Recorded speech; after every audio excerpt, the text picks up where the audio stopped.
Archaeology's never saved any lives, but it's taken many. Ancient tools and burials, plants and seeds, Neanderthals. Hi, everyone, and welcome back to the Archaeological Fantasies Podcast, Episode 10. I'm your host, Sarah, with my co-host, Ken Fader. And today, we're discussing the Coso artifact. What is the Coso artifact? Is it a geode? Is it even a rock? If it's not those, what is it? We'll be examining the origin stories and the current myths around the Coso artifact. Get ready to think critically. Ranger trials as one will call. No, we don't do dinosaurs. I get it. Hi, everyone, and welcome back to the Archaeological Fantasies Podcast. I'm your host, Sarah, and I'm here with my co-host, Ken Fader. Hi there, Sarah. How are you? I'm good. How's it going up there? It's good. Man, it is spring. We've got 70 degrees on tap for tomorrow. It's been raining a bunch, but, the April showers bring May flowers, all that good stuff. So, yeah, things are great, and starting to get excited about field school coming up in June. So, what are you guys doing for field school? We're returning to a site. It's a almost 3,000-year-old steatite quarry. So up here, we don't get ceramics until about 3,000 years ago, native ceramics. And before that, along with almost certainly with splint baskets and bark containers, in some places that are especially lucky, we've got soapstone. We have steatite, this soft rock that can be easily carved with most of the other stones that we have in this neck of the woods. And where that soapstone was available, the native folks harvested it in these large bedrock exposures. They literally cut pieces of soapstone out and formed them into bowls and ladles and platters and other kinds of containers. And soapstone is a really good material for cooking because it retains heat very well. And up until about 3,000 years ago, it was a real significant resource. And then what happens is, some bozo walks in and says, hey, you know what? We don't need your soapstone anymore. We've got clay ceramics.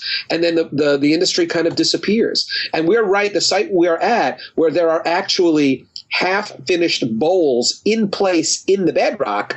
It's really cool. And the tools that were being used to isolate these chunks of steatite, to remove them and then carve them into bowls, those tools are right there at the site. And we have radiocarbon dates. We have some charcoal at the site that put it at about 2850 BP. So very exciting. We'll be back there this summer with a crew of students. Cool. That does sound like a lot of fun, and it sounds really cool too. I've seen soapstone carved like animals and stuff, but I've never seen any actual. We don't get that down here, we don't get that in Indiana. So, is your spring weird like Michigan spring though? I mean, because we had I want to say we got up to like 50 today, and it was.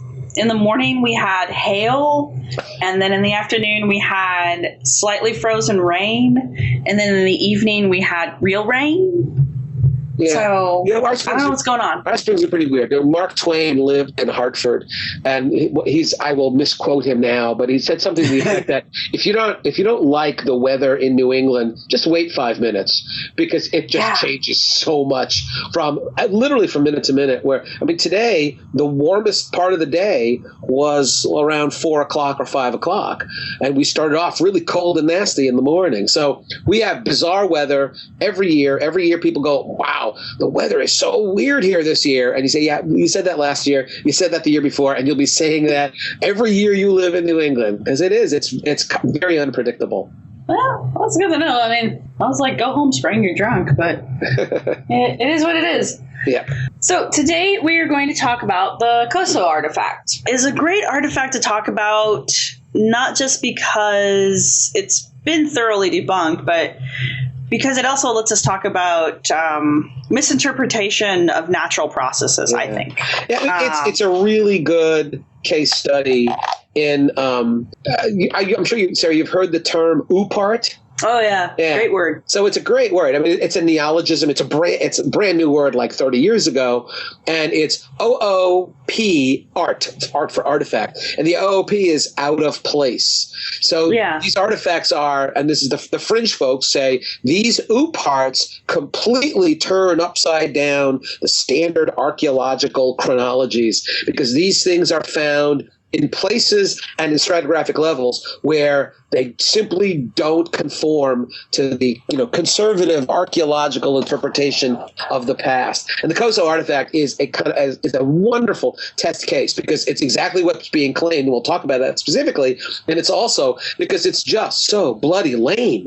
I mean, you really kind of have to be goofy to accept that the Coso artifact somehow reflects some incredibly sophisticated technology from, I don't know, before or immediately after Noah's flood, depending on which source you read. Yeah, I mean, one of the things that I really like about the Coso artifact is it kind of touches on a couple different fringe groups, right, all at the same time. And I think it's interesting how each group tries to use it as their own kind of evidence. But just to give some people some background on what we're talking about, in case you don't know what the Coso artifact is. So the background is in February of 1961, there were three amateur geologists, Wallace Lance, Virginia Maxey, and Michael Mikesell. And they owned a rock shop, and they would frequently go and look for rocks in the California area that they could take home, rocks and geodes that they could take back to their store and sell them. Sure. And so on this particular day, they were out, and one of the individuals found a kind of abnormal looking geode. He picked it up, he put it back into the bag. They all took it back to their workshop. Nobody thought anything about it until the next day when Mike Mikesell claims that he ruined a brand new diamond bladed saw while trying to cut the specimen in half. And once he did finally get it open, he noticed that there was a perfect circular section of hard white material that appeared to be porcelain. And in the center of the porcelain was a cylinder that was a 2 millimeter shaft of bright metal, which responded to a magnet. There you go. And there's a couple great pictures of them out there. There's a nice colored one that shows, I mean, as soon as you look at it, if you've ever seen a concretion or the way concretion grows around iron objects, I mean, you know instantly what you're looking at. For sure, right. Because you've got that soft white cortex, and then the rust on the inside of that, and then you can see the ceramic or the porcelain and the little metal bit that's in the center of it, and it does look kind of weird. It kind of looks like a hard-boiled egg, honestly. There you go. It also looks nothing like a geode. Right. I mean, I'm sure everybody who listens to the podcast has gone to rock shops or has seen geodes. I'm sure I have one here someplace. They're really pretty. They cut them in half. They polish them up. They got this gorgeous rock on the inside. It's all sparkly. And you know a geode when you see one. Certainly, the photographs that I've seen of the Coso artifact, man, that ain't no geode. You don't need a geologist to know that's not what it is. Well, it's funny you should mention an actual geologist, because there is Miss Maxey claims that she took this geode at one point to a educated geologist who is unnamed, and that particular geologist somehow was able to date the geode and the artifact to be 500,000 years old. And it doesn't really say how he did it. It doesn't really say why he thought it was that old. I mean, we know he's not dating the rock itself, because that would have given him a billion-year age if it had actually been rock, which it is not. Right. So I'm like, who is this geologist? The fact that he is unnamed makes me question if it was ever actually taken to a geologist, or if people just randomly assigned an age to it. Well, what you just described, Sarah, is a wonderful, perfect, and diagnostic of so much of fringe archaeology. You've got an unnamed geologist who ostensibly looked at this and through some completely unreported process came up with a date for it. Well, that's if you accept that as science. I got some swampland in Florida that I'd like you to see, and I've got an expert who says it's perfectly good for development, because that's about the equivalent. That's the level of certainty that anybody should have. An unnamed geologist using some heretofore unknown technique has come up with has pulled a number out of the hat and said it's 500,000 years old. You ain't getting that published in Science magazine. Well, and that's the other end of it. If this was a real geologist and he really did find an artifact inside of a geode that was 500,000 years old, there would be an uproar. That there's no way the guy would be like, oh yeah, this is 500,000 years old. Go on your merry way. I mean, that's a significant and very odd thing. I mean, it would be if it were real. I would expect that person, that geologist who want to study said object, oh, absolutely, possibly try to find more of said object and possibly even write maybe a paper about it, even if it was just, a couple paragraphs about, hey, I found this thing, it's weird. But there's none of that. And, I just want to talk about, a sidebar here. People need to understand that in terms of a legal definition, I cannot call myself a medical doctor and do medical doctoring. That would be against the law. Anybody can have cards drawn up saying geologist or archaeologist, and there is if you're working for a federal, say, cultural resource management project, they have rules about who can claim to be an archaeologist. But anybody else in the world can put up a shingle outside of their house and say, I'm an archaeologist, I'm a geologist. And they don't have to have a degree. They don't have to have any experience. There's no legal definition, and there's no general legal definition for an archaeologist or a geologist. I've actually encountered people who have cards that say, I had a guy talk to me about some geological feature he was interested in, and he had a card that said he was an archaeologist. By the way, he spelled archaeology wrong. That's okay. Nice. Yeah, it's beautiful. But the deal was, have you taken any archaeology courses? No. Do you have a degree in archaeology? No. Have you written a PhD thesis? No. Well, why do you call yourself an archaeologist? Well, I like to find artifacts and I dig outside.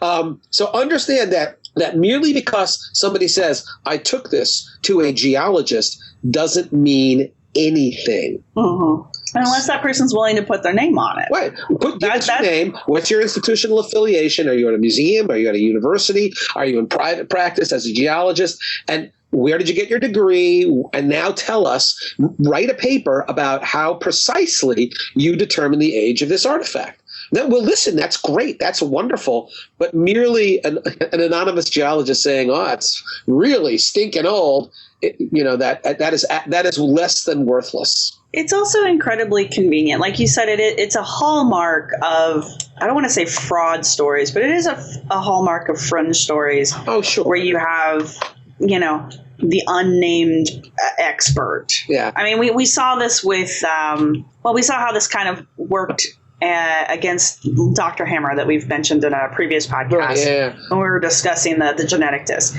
They don't want to use people with a name like Dr. Hammer because I can find Dr. Hammer. I can talk to her. Right. I can ask her about her, what she did with the genetic disc. I can't find whoever this geologist person is because I don't know who this geologist person is. Right. So there's no way to question him. Right. So the bottom line here is we can eliminate that bit of data because there's nothing there. There's right. Less than nothing there. So we do not have any. We don't have a trained geologist who has told us this is how old it is and this is how I determined it. So that piece of information is worthless. So right. Now what we've got left is, well, what the hell does this thing look like and why is it peculiar? So a little bit more about the artifact itself. I mean, like I said, it was discovered by people who sell rocks to take to their shop in California right. To sell it there. It got cut in half.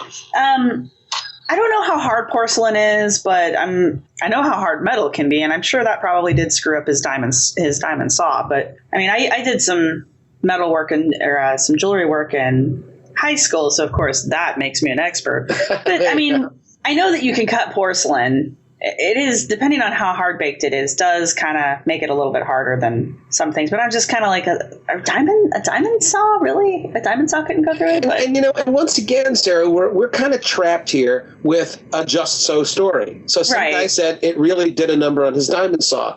Can you show us your diamond saw? Can you show us exactly what damage was done to your diamond saw? And again, that bit of the story, unfortunately, is not admissible in court unless You provide us with that diamond saw. Let somebody take a look at it and absolutely diagnose it as, yes, this has been damaged severely by running into something exceptionally hard. Otherwise, again, it's like those stories people tell around campfires at night. It's cool, it's scary, but where's the evidence? Where is the physical evidence to back it up? We don't have it. Is the point I'm making. Yeah. So to further the investigation into the Coso artifact, there's one other the Coso artifact has been, well, nobody knows where it is now. It's conveniently been lost. Which again, like you said, it's another hallmark. Well, we have a number of, for example, the Grave Creek tablet, which is supposed to be, has this European or Asian script on it from a mound in West Virginia. All right, let's take a look at it. Well, we don't have it. It's gone. Right. It disappeared. It's conveniently missing, so nobody can look at it anymore. But we do have evidence that it did exist because, as I stated earlier, we do have some colored photographs, and there was an individual who was allowed to examine it. His name was Ron Calais, Calais, who happens to be a creationist investigator, researcher. Sure.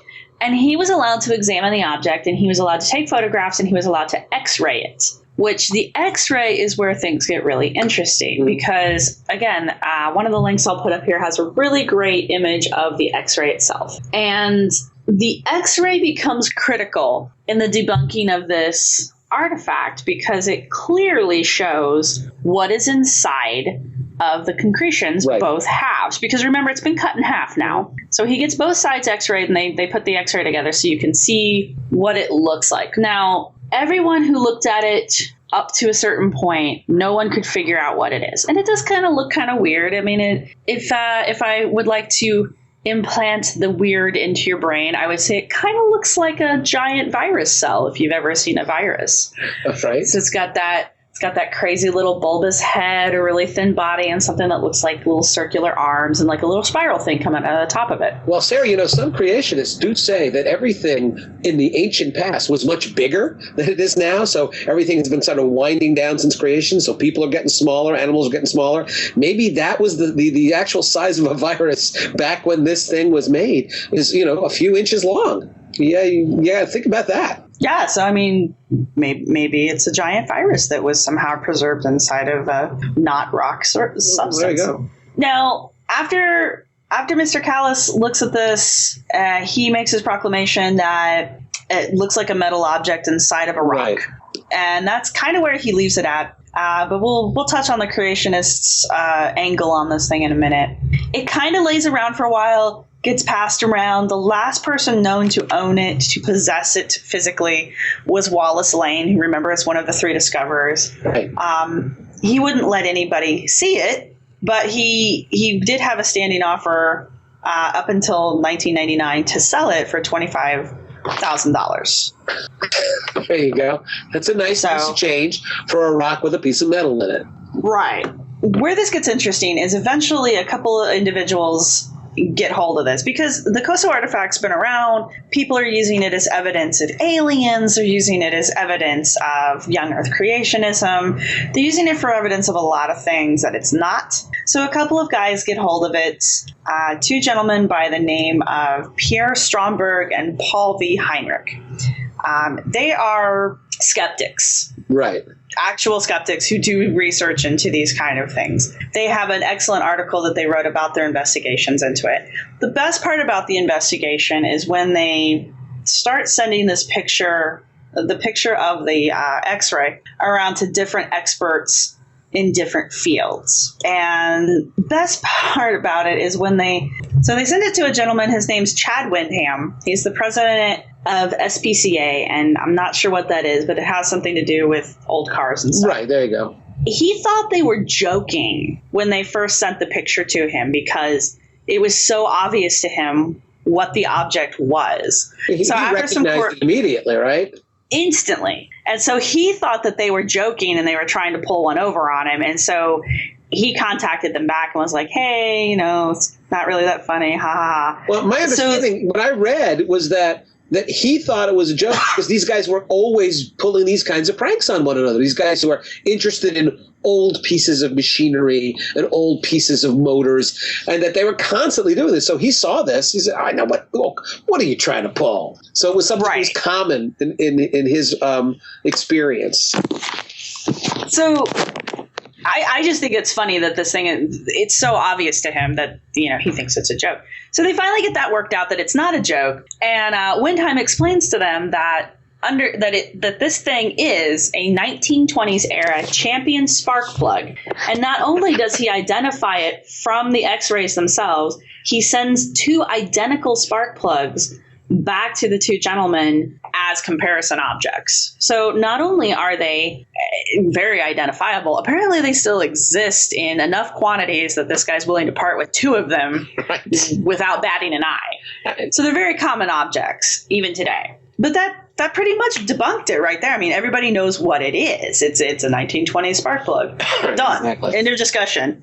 And that kind of is where I start having problems with the story from the beginning, because now that I know that it truly is a spark plug, and I know that it's made out of ferrous material, and it's got copper in it somewhere too, I know exactly what they're looking at, because I have seen ferric objects that have been left to build these concretions around them, and even a small piece of metal that has an iron content to it can create a very large shell, for lack of a better term, around it, of this kind of soft material it's just a chemical reaction of iron with the elements. Right. And it glues things to it. Yeah. We back here in the Northeast, when we do historical archaeology, where we are finding a lot of nails and iron spikes, that's exactly what happens. Is that you can pick up one of these things and you go, oh my God, what is this? It looks like a cancerous tumor growth. And what it is, it's just an old square cut nail that has, by combining with water and other elements in the soil, has grown this enormous concretion or tumor around it. When you X-ray them, sometimes you can see the original shape of the object, but if you just pick it up, it can look really peculiar. And a very small object can create a very large shell. Right, sure. That's the other thing that I've run into a few times. People are like, oh, why is it so big? Because the spark plug's not that big. And I'm like, it's just the amount of time it's left to sit there. I mean, this thing's been sitting there since like the 20s at least. Right. So, I mean, it's had a lot of time to build that shell up. It's like a pearl. It's the same process as a pearl. Yeah. And it's pulling things to it. It's picking crap up. I mean, it's like glue. And so, a very small object can create a very large shell, and that doesn't look anything like the object that's inside of it. And in a relatively short amount of time under the right circumstances. Yes. So, I'm finding iron nails that are only a couple hundred years old that have these enormous concretions and enormous growths all around them. So the fact that this thing is encased in what appears to be a bunch of rock that bears no relationship at all to how long it has been in the ground. Right. Now, one of my problems with the story is knowing what concretions look like. They're kind of chalky usually. They're kind of whitish in color. Right. I don't feel like they resemble stone in any way. And especially when you pick them up, they don't feel like stone. Right. So my problem is you've got these 3 experienced geode hunters who come across this object. There's no way they didn't know that it wasn't a geode, yet they still kind of fed that story that it was. All right. And that bothers me because it's like, well, you know you're lying. But are you suggesting that maybe that the joke ultimately was theirs? That they said, let's say this thing's a geode and see how people react to it. That maybe they knew. I like to think that maybe it was one of those kind of local joke kind of things that just got out of hand. Right. And maybe that's why the thing just vanished one day. Maybe they're like, I'm over it, and they threw it away, But what's really important about this, Sarah, is that, I think we still have people who creationists who say this thing is really significant. This thing really shows that typical chronologies developed by archaeologists and geologists are totally wrong. Yes. When the thing is very, very obviously to someone who recognizes the technology. I mean, not only does he say it's a spark plug, he can give us the year and the company that manufactured it. I mean, come on. And can supply them with perfect examples of exactly the same thing. So this guy's not just blowing smoke. He's saying, "Oh, here you go. Here are two of them. It looks just like what you got there." And that's at this point, it's almost an absurdity for anybody to start to say, "Well, no, I think there still might be something to it." How? Yeah, and that's where the creationist angle comes back in, because the creationists will completely accept that is a 1920 spark plug without question. They're completely okay with that being a modern object.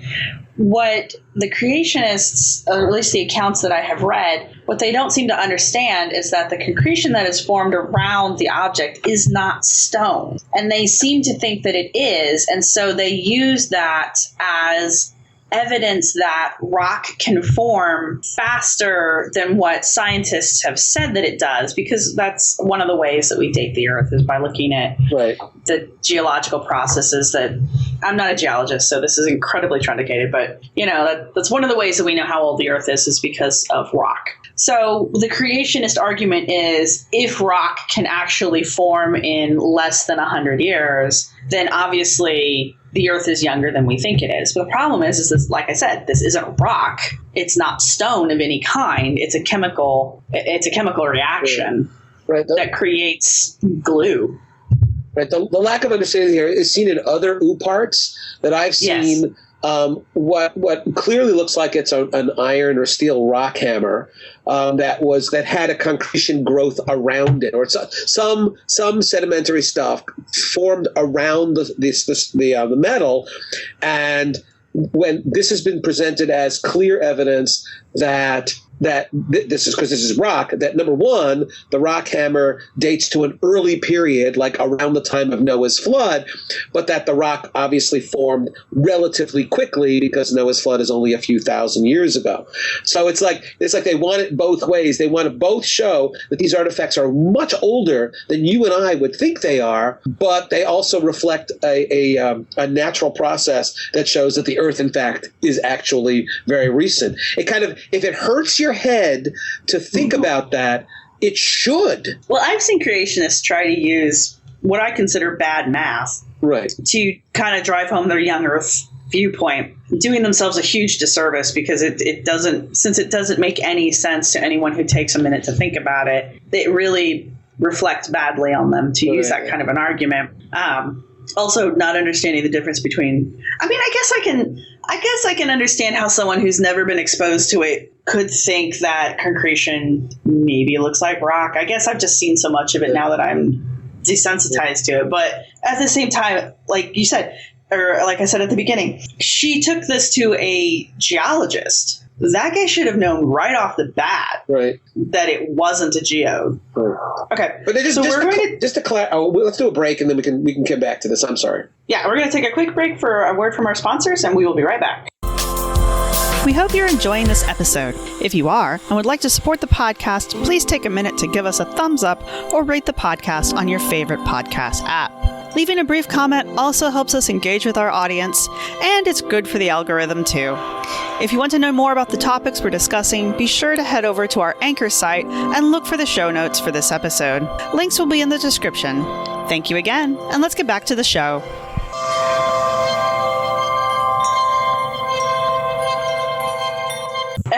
And now we're back, and we're still discussing the Coso artifact. Yeah. You have a story you want to tell, don't you? Yeah. Well, first, let's clarify something. So, this Coso artifact is being interpreted in two different ways. One is it's from the 1920s, but the fact that it's encased in solid rock shows that rock forms really quickly, so the Earth is very recent. Yes.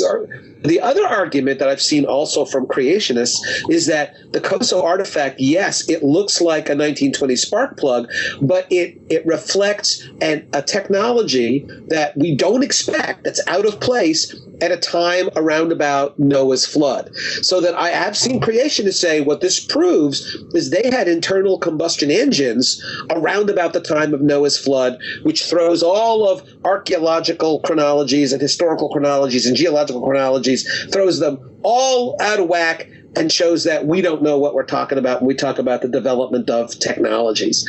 And that leads to my kind of cutesy story. Now, I want to preface this by saying we recognized right from the get-go at least in a general sense, what had happened to the stratigraphic sequence at this site that we were excavating. So we knew something was amiss, but I can also tell you that anybody who is not familiar with, has very little experience digging in stratigraphic levels and keeping track of all that stuff, it was subtle enough that I don't think they would have caught it. Anyway, so we're talking about a site that's we've got radiocarbon dates for the site of just shy of 2,000 years ago. This is a site in Connecticut.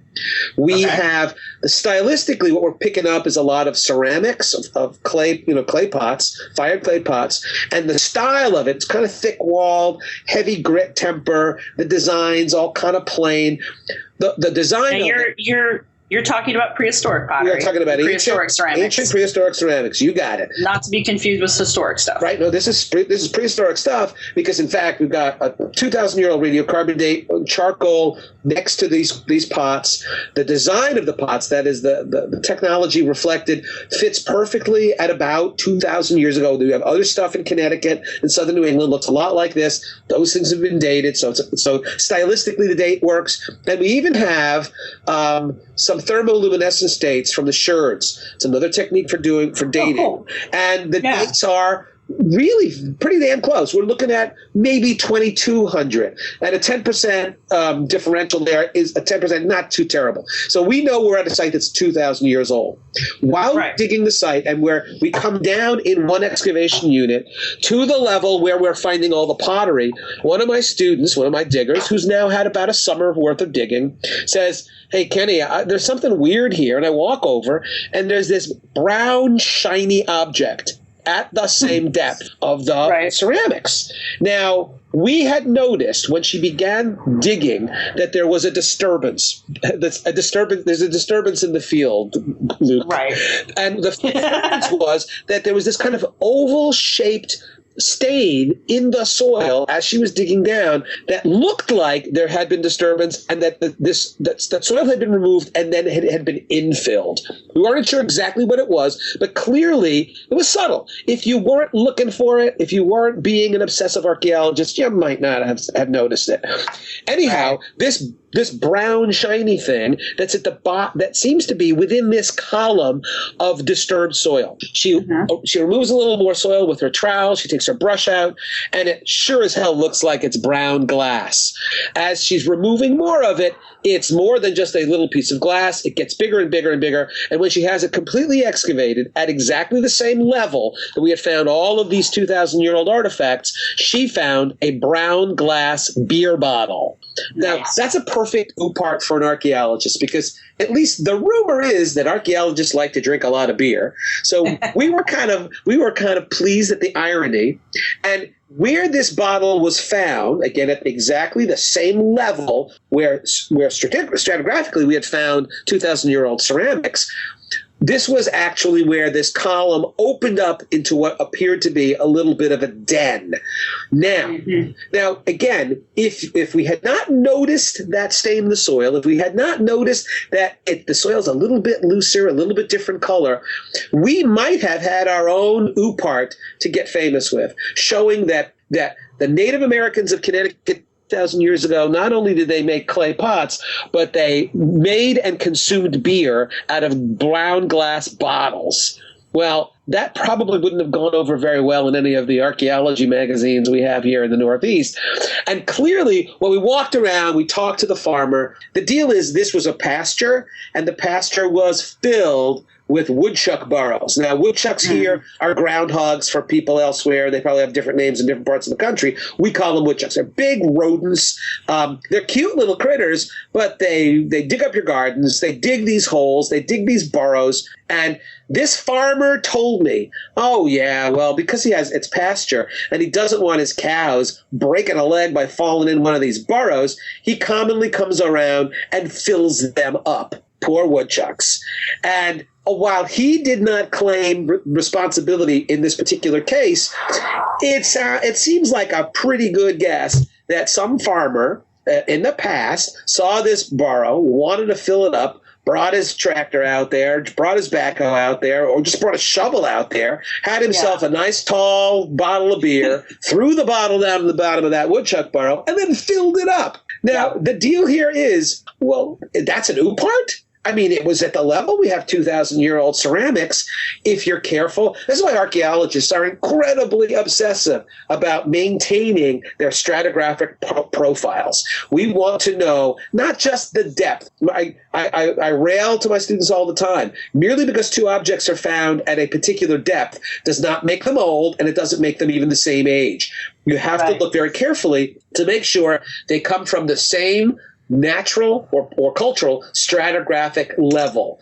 Sites are dug into by we have sites, I'm sure you've encountered these, that are multi-component sites where later residents, prehistoric people of the same place, dug holes for burials, they dug holes for storage pits, they dug holes to get rid of garbage, and they encountered older stuff, which gets all then mixed up stratigraphically. So when somebody tells you, well, but this oopart, this object was found 20 feet deep in a coal mine, that doesn't mean anything, because stuff can move around stratigraphically, whether it's a woodchuck digging a burrow, a farmer digging holes for fence posts, somebody putting in a foundation, or somebody digging coal. Material gets mixed around all of the time. I don't know about you, Sarah, but it's kind of one of the traditions we have here in the East is when you're done digging a site, you take a coin that has the same year date that when you're digging, and you put it in that pit, so that if some archaeologist in the future digs this up, they find that coin, they go, okay, this site obviously was excavated previously, and here's when. But can you imagine somebody unfamiliar with that finding, a 2013 quarter at the bottom, 3 feet down, and not realizing, well, yeah, somebody put it there in the year 2013. It does not date to the same period as all the other stuff in that level. And that's a major problem with ooparts, is that you got folks who really aren't trained, have no experience, no background in keeping accurate track of exactly the associations, both in three dimensions, in north, south, east, west, and depth. And depth, yeah. And that's crucial. Stratigraphy is very important in archaeology, and I don't want people to walk away from just thinking, oh, fuck stratigraphy. Oh, goodness, no. I mean, screw stratigraphy. There you Yay, vulgar language. But I do want people to understand that just because, like Ken's saying, just because we find something deep down in the hole doesn't mean that it's the age of whatever the dirt or the stratigraphy is there. Also, things are different ages. Stratigraphy is different from one side of the country to the other, and obviously from one side of the world to the other. So what's old in Connecticut is not necessarily old in Wyoming, where their stuff's on the surface. Right. Oh, yeah. So, I mean, they don't even have to dig for it. They just walk and pick crap up. Well, that's, even here in Connecticut, if you're along the Connecticut River, which is a pretty sizable river, and it has, before flood control especially, it flooded regularly, and you may have to dig down several feet to get even a few thousand years ago. I dig along the Farmington River, which is a much smaller river, and its rate of deposition is much less. So a site of a similar age may be only in the top 6 or 8 inches. And then if you go up into the uplands where the rate of deposition is much slower, you're basically looking at leaves falling from trees and decaying, where again, you may dig a very shallow pit and be back thousands of years.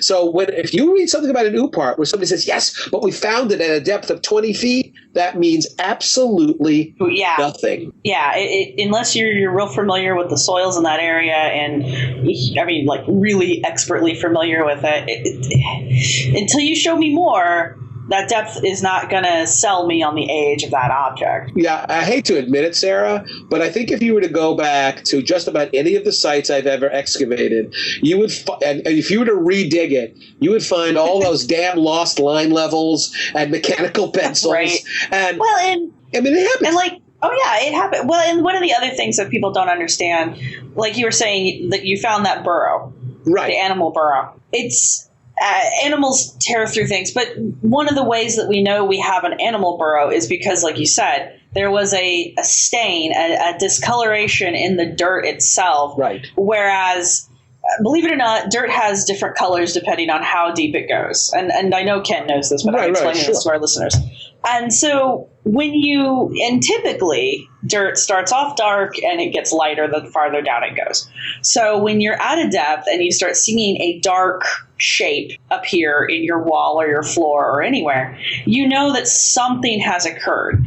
And things that happen on the scale of an archaeological dig is going to completely change the color of the soil for many, many centimeters because we go deep. Right. So if I were to go out to one of your sites and redig one of your sites, I'm probably going to know pretty quickly that this place has already been excavated just by what the soil looks like. I think you will, but here's the deal. I think a lot of folks who are not at all familiar with that, they won't necessarily notice those disturbances. Right. And I'm not trying to say that after listening to this podcast, you are now all experts in dirt, because you're not. Yeah, you're not going to get, if you listen to enough of these, we're not going to supply you with a junior archaeologist certificate. No. There's no badge at the end. But as I said earlier, even so, with the podcast or not, you can get little business cards claiming that you're an archaeologist. Try to spell archaeology right now. That's kind of helpful. Maybe we should create cards that people can buy with archaeologists spelled incorrectly in it. There you go. And just save people the trouble. But coming back to the Coso artifact, and how you were saying the creationists, one of the arguments the creationists use is there was advanced technology at the time of Noah's flood, which is the reason why I wanted to bring it up again is because that is also not the Noah's flood part, but the advanced technology in the past argument is how ancient alien theorists view the Coso artifact. Okay. They see it as evidence of advanced technology at a much earlier stage in human development than we give people credit. And a lot of times, of course, they're associating that with the aliens who came and gave us this technology, because humankind apparently can't develop anything without alien help. Yeah, that includes 1920 spark plugs. But it makes it sound like that the spacecraft they travel across the universe to land on Earth, and they've got an internal combustion engine, and goddamn it, one of the spark plugs goes, and they're where's a hardware store when you need one a million years ago? Right, so they just chuck it out there and let it become a geode. Yeah, but Sarah, there actually is an interesting and significant implication here. Is that one of the things that I've noticed is that when it's claimed that these OOPArts are technologically more advanced than how they're dated. In other words, in the case of this Coso artifact, it's ancient, but way before there were any spark plugs at all. So therefore, your chronologies are wrong. I've never read of an OOPArt that reflects a future technology we don't already have in our history. So in other words, somebody in the 1950s, wouldn't it be great if somebody in the 1950s claimed that they found something, they didn't know what the hell it was, and it turned out to be an Apple Watch? Right. They actually had Apple Watches in antiquity. But you notice that these OOPArts are, it's pretty lame, huh? That before Noah's flood or during Noah's flood, there was a spark plug? Well, how about an iPad? How about something really sophisticated? They never have those. They're always technologies that are, from the context of the time period they're being excavated, they're historical. They're not anything out of the ordinary. The claim is, though, but they're found so deep, it reflects an ancient, advanced civilization. And we've just explained how, no, it doesn't actually. So it's never some technology that we can't immediately identify. It's merely that they're claiming, but it's older than you would expect it to be. And another parallel that I find with the whole OOPArt phenomena is very similar to what we have been discussing in past shows with the Victorian era of fakes. There was that period of time where everybody was finding basically fraud pieces, but they were claiming that they were ancient ancient artifacts that are actually ancient fakes. And that was a big deal. There was a whole rash of them in the Victorian era, Right. like mid to late Victorian era, when all of the antiquarians were out there digging crap up. I see a similar phenomena with the OOP parts because you will never find one older than modern human tech, not modern day, but modern historical technology. And you're never going to find one that reflects future technology, Right. like you were saying. You're not going to find whatever. You're not going to find an iPhone 17 in a geode because it doesn't exist. But how and that great won't would happen. that be? Come on. Well, I mean, if it still works, that would be amazing. I don't know how we'd power it. I assume it would be solar powered by then, or maybe just sucks power out of the air, but whatever. Nuclear power. It's got a little nuclear reactor inside. Totally safe. Don't put Totally. but don't put it in your crotch pocket because there could be problems. Oh, no. But anyway. But I mean, so I see a similar phenomena there. Sure. Because it's not that they're creating fakes this time, but it is finding non-artifacts and trying to assign them the status of artifact. It's almost a willful misinterpretation of rock or of commonly understood and recognized historical artifacts and trying to force them into a context that just doesn't fit a standard chronology. And that's a really interesting thing to try to do, but it's just it does not bear up under any kind of scrutiny. Okay, I want us to take a real quick break to have a word from our sponsors, and when we come back, we're going to wrap up our discussion of the Coso artifact. We hope you're enjoying this episode. If you are and would like to support the podcast, please take a minute to give us a thumbs up or rate the podcast on your favorite podcast app. Leaving a brief comment also helps us engage with our audience, and it's good for the algorithm too. If you want to know more about the topics we're discussing, be sure to head over to our Anchor site and look for the show notes for this episode. Links will be in the description. Thank you again, and let's get back to the show.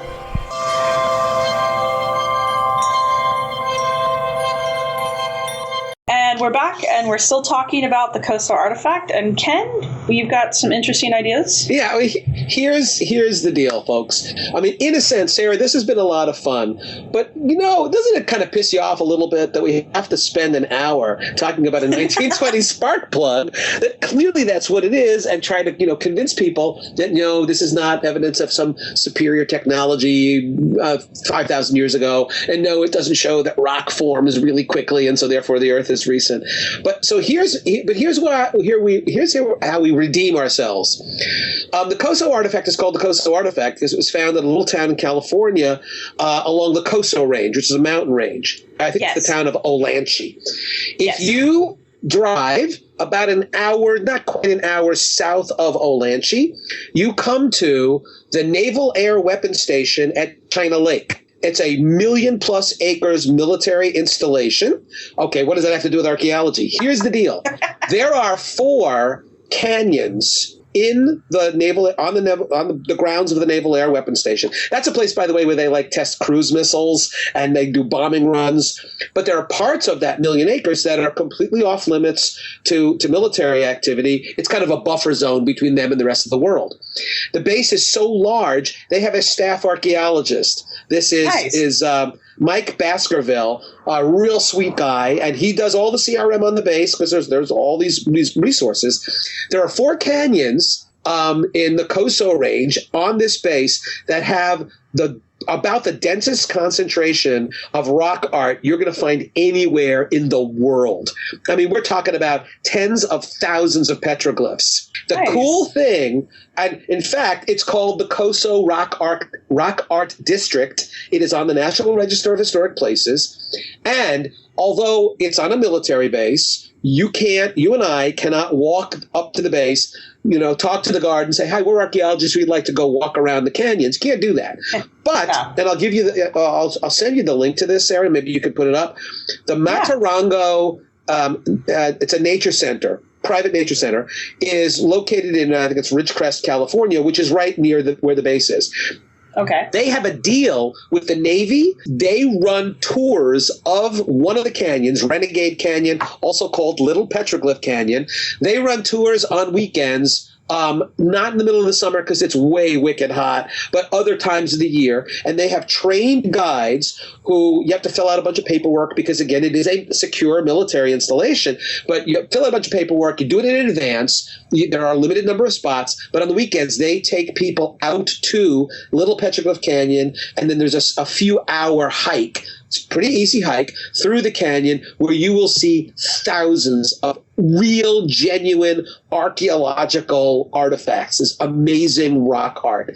So the deal here is, my big finish is, if you want to be obsessed by the bullshit Coso artifact, you need to find something better. And the something better is to go to California. If you're anywhere near, it's like about 2.5, 3 hours outside of Los Angeles, east and north of LA in the desert.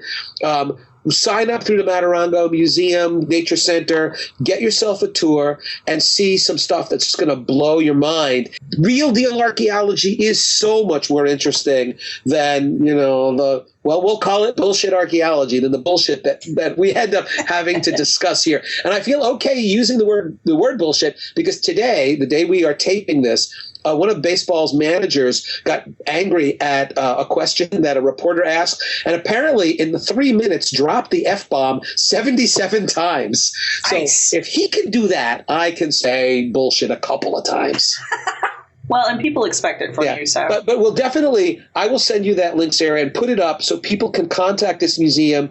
I highly recommend it. Mike Baskerville actually gave me a private tour because, I'm an archaeologist and I can do that. And that sometimes it's worthwhile. He is just a wonderful guy, really on top of his game, doing great archaeology. And I felt guilty, taking him away from his desk. And it was pretty clear he was really happy to be out from his office and to hike through those canyons and to see some of this rock art. It's amazing stuff. Most of us don't like to be stuck behind desks, so you probably did him a favor. And it's amazing stuff. It's beautiful. It's just ethereally beautiful rock art, different from anything you'll see like in Utah or New Mexico or Arizona. It's very different kind of stuff, and it's kind of amazing. So go do that. That's your takeaway from today. Is if you want to see real Coso artifacts, go to get a tour of Little Petroglyph Canyon. Yeah, no, I highly want. I want people to go look at real archaeology. I want people to go visit their mounds. I want people to go visit the petroglyphs. So especially if you're allowed to look at them, that's always great. Yeah.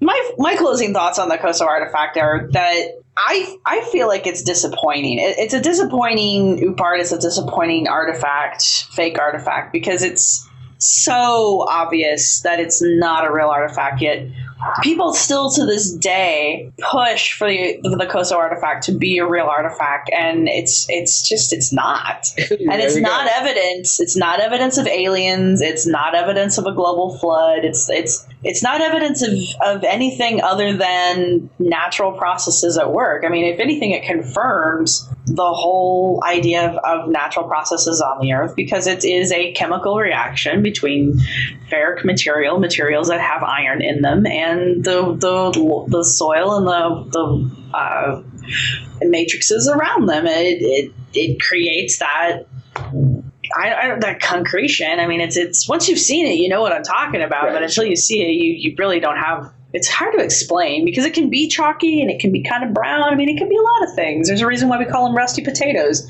because they look like rusty potatoes. I mean, so until you see these things, it's hard to put it into context. But once you've seen it, you don't ever unsee it. Right. So maybe another thing to encourage people to do is, I don't know, take some iron nails. Go buy some iron nails. Find a spot in your backyard. Bury them a foot in the ground, forget about them for a year, maybe 2 years, and then go back and see what they look like. I mean, this stuff can grow pretty quick. So don't put stainless steel. That's not going to work. But anything. No, that's not going to work. It's got to be iron. Yeah. In fact, if you go, you can find these replica old square cut nails. They're machine made now, but if you have an old house and you want to put, they look like little spikes is what they look like. And those, when they make those and they're just, nothing but iron, stick those in the ground and you'll see what we're talking about. Rust and the development of, it doesn't just disappear, stuff actually begins to grow on top of it. And it's a chemical reaction, and it really doesn't mean much else beyond that. It's good. All right, so those were your final thoughts on the Coso artifact? Absolutely. All right. Well, so the less said about the Coso artifacts, the better. You think that, but the Coso artifact is like one of the number one posts that get read on my blog. Is that right? Which tells me that there are people out there who are very interested in it and continue to be interested in it. So yeah, as much as I find it to be disappointing and there's absolutely nothing to it that we see, there are people out there who are interested in it, and I want to give them as much resources as they can have to. Right. Oh yeah. No, it's all fine. But it is kind of sad if you're a believer, if this is the best you've got, you got to find something a little more interesting. If you're a believer in some kind of paranormal or religious significance to Coso artifacts. Yeah, this is not a good argument. Just in case you were someone who fits into those categories and was thinking of using it, don't use the Coso artifact. It's not a good. Find something better. Find something better. Maybe look for Bigfoot or something like that. All right, Ken. Thank you very much, and I hope you have a good evening. You betcha. Rate your trials as one will call. No, we don't do dinosaurs. No, we don't do dinosaurs. No, we don't do dinosaurs. If you like this show or other shows that you listen to on the Archaeology Podcasting Network, please consider volunteering your time to help us edit these shows. We are currently in need of individuals with editing skills who can help us put together these shows and keep to our rigorous publishing schedule. If you think you have what it takes to help us edit and keep these shows on the air, email us at chris@archaeologypodcastnetwork.com. Let us know that you're interested in helping us edit and give back a little to the podcasting network that you've grown to love. No, we don't do dinosaurs. No, we don't do dinosaurs.